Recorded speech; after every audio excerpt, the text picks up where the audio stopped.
Δηλαδή, αν ένα κανονικό αστέρι περιφέρεται γύρω από μια μαύρη τρύπα, συνήθως το μεγάλο βαρυτικό πεδίο της δημιουργεί μια ροή ύλης από το αστέρι προς αυτήν.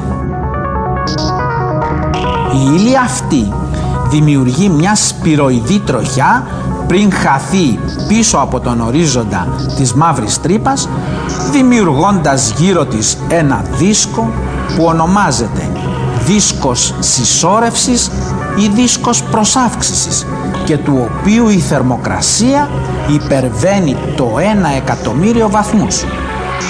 Λόγω της υψηλής θερμοκρασίας του, ο δίσκος συσσόρευσης εκπέμπει έντονη ακτινοβολία Χ, την οποία μπορούμε να ανιχνεύσουμε.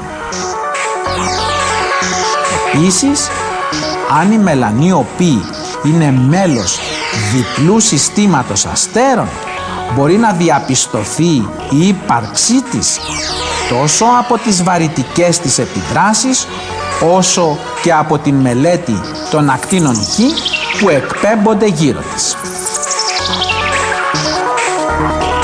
Όπως γίνεται φανερό από όλα τα προηγούμενα, οι μαύρες τρύπες μπορούν να αναγνωριστούν μόνο έμεσα από την ακτινοβολία υψηλών ενεργειών που εκπέμπει το αέριο το οποίο τις περιβάλλει ή όταν είναι μέλη διπλών συστημάτων άστρων.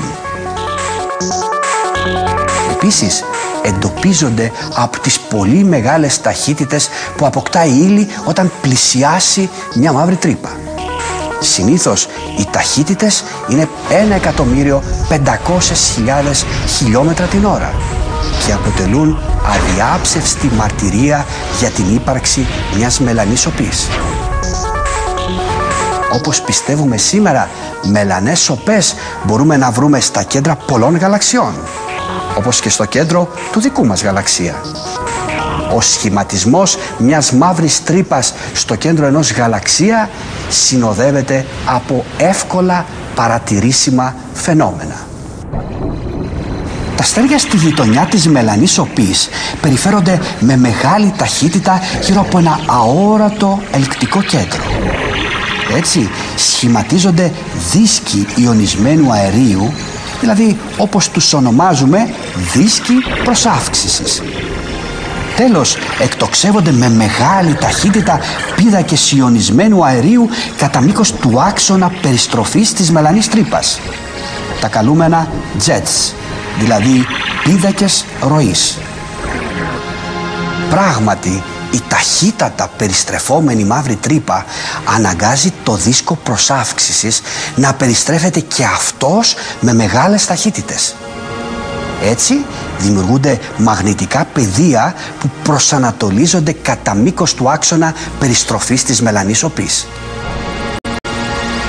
Τότε τεράστιοι πίδακες ιονισμένου αερίου εκτινάσσονται από το αόρατο κέντρο και διαδίδονται εκατομμύρια έτη φωτός μακριά, παραμένοντας εγκλωβισμένοι σε στενές δέσμες από μαγνητικά πεδία. Ένας μηχανισμός που ουσιαστικά ακόμα δεν έχει διερευνηθεί. Οι Ολλανδοί αστρονόμοι Τζέλε Κάστρα και Νίκο Ρόος του αστεροσκοπείου του Λέιντεν ανακάλυψαν την ύπαρξη διπλών περιστρεφόμενων μελανών οπών στα κέντρα δύο εξωγαλαξιακών αντικειμένων. Του Quasar 3C 273 που βρίσκεται σε απόσταση 240 εκατομμυρίων ετών φωτός μακριά και του γιγαντιαίου ελλειπτικού γαλαξία Μη 87 που κοίται σε απόσταση 52 εκατομμυρίων ετών φωτός μακριά από τη Γη. Όσον αφορά τις σύγχρονες θεωρίες σχηματισμού διπλών περιστρεφόμενων μελανών οπών, οι ερευνητές διαπιστώνουν ότι όταν δύο γαλαξίες συγχωνευτούν μέσω μιας τυχαίας σύγκρουσής τους, γεγονός που χιουμοριστικά οι αστρονόμοι το ονόμασαν γαλαξιακό κανιβαλισμό, είναι πολύ πιθανόν να σχηματιστεί ένα ζεύγος μελανών οπών που η μία θα περιστρέφεται γύρω από την άλλη. Αποτέλεσμα της ύπαρξης του περιστρεφόμενου ζεύγους των μελανών οπών είναι η ανάπτυξη ενός κύματος βαρύτητας. Το φαινόμενο αυτό δημιουργείται από το γεγονός ότι η περιστροφή των δύο μελανών οπών προκαλεί διαταραχή στη γεωμετρία του χωροχρόνου, μέσω της οποίας μεταφέρεται ενέργεια με την ταχύτητα του φωτός. Η εικόνα της ζωής ενός άστρου, όπως μας παρουσιάζεται σήμερα, εξαρτάται αναγκαστικά από την τωρινή μας γνώση, που δεν έχουμε κανένα λόγο να πιστεύουμε ότι έχει φτάσει σε επίπεδα τελειότητας.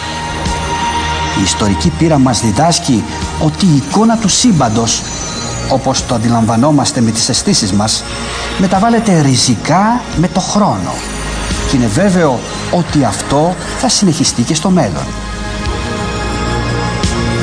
Για τη λύση προβλημάτων, όπως αυτό της ζωής ενός άστρου, ο άνθρωπος χρησιμοποιεί τη νόησή του, τον εγκέφαλό του. Ο εγκέφαλος όμως, η ανώτερη μορφή οργανωμένης ύλης, βάζει βιολογικά όρια στη δυνατότητα αφομοίωσης και παρουσίασης της πληροφορίας όταν αυτή είναι πάνω από ένα βαθμό περιπλοκότητας. Ασχέτως όμως με το γεγονός ότι η ζωή ενός άστρου έχει ή όχι το βαθμό της πολυπλοκότητας που μπορεί το ανθρώπινο μυαλό να επεξεργαστεί, η ανθρώπινη νόηση θα συνεχίσει να την διερευνά. Η επιστήμη επιφυλάσσει πάντοτε νέα και ενδιαφέροντα προβλήματα, στα οποία ο άνθρωπος θα ανταποκρίνεται συνεχώς με τις ευφυείς θεωρίες, τα πειράματα και τις παρατηρήσεις του. Πέρα όμως από όλα αυτά, ένα είναι σίγουρο. Το σύμπαν της σύγχρονης επιστημονικής σκέψης είναι μια ατέρμονη μετουσίωση του αόρατου σε ορατό, του κενού σε πλήρες, του αδύνατου σε δυνατό και τα ανάπαλιν. Είναι ένα νοητικό παιχνίδισμα συνεχών μεταμορφώσεων του χώρου και του χρόνου σε ύλη και κίνηση. Και ποτέ δεν θα πρέπει να ξεχνάμε ότι το σύμπαν δεν είναι μια μηχανή. Είναι σκέψη και νόηση, μέρος της οποίας είναι και ο ίδιος ο άνθρωπος.